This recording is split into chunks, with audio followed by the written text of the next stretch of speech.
দর্শক এই মুহূর্তে আবহাওয়া অফিসে আছেন সহকর্মী সৈকত সাদিক, সরাসরি যুক্ত হচ্ছে তার সাথে। সৈকত, ঘূর্ণিঝড় রিমেলের সর্বশেষ অবস্থান সম্পর্কে আবহাওয়া অফিস কি বলছে আমাদের জানাবেন।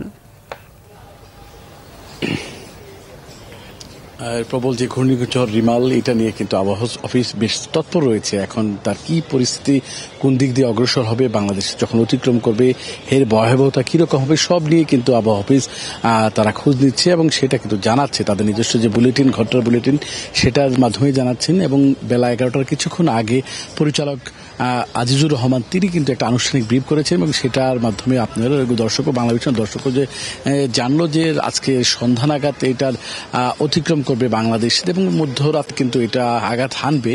আর এটার যে স্থলভাগ, সেটা কিন্তু বিকেলের দিকে কিন্তু উপকূলীয় অঞ্চল, পায়রা সমুদ্র বন্দর বা খেপুপাড়া এই এলাকা দিয়ে অতিক্রম করবে, আঘাত হানবে।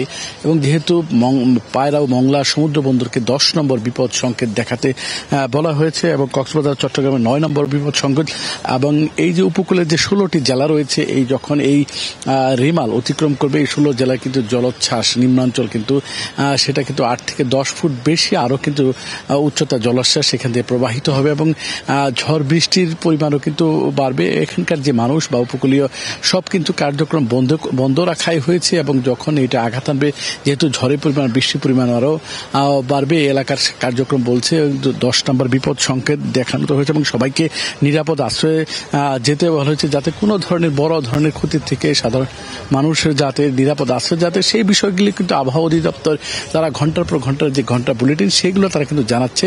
এবং উপকূলীয় যে 16 জেলার মানুষ তাদের কিন্তু বেশ সতর্কের সহিত কিন্তু থাকতে বলা হচ্ছে। এই আবহাওয়া অধিদপ্তরের বুলেটিনে জানানো হচ্ছে রিমালের এই হচ্ছে সর্বশেষ পরিস্থিতি।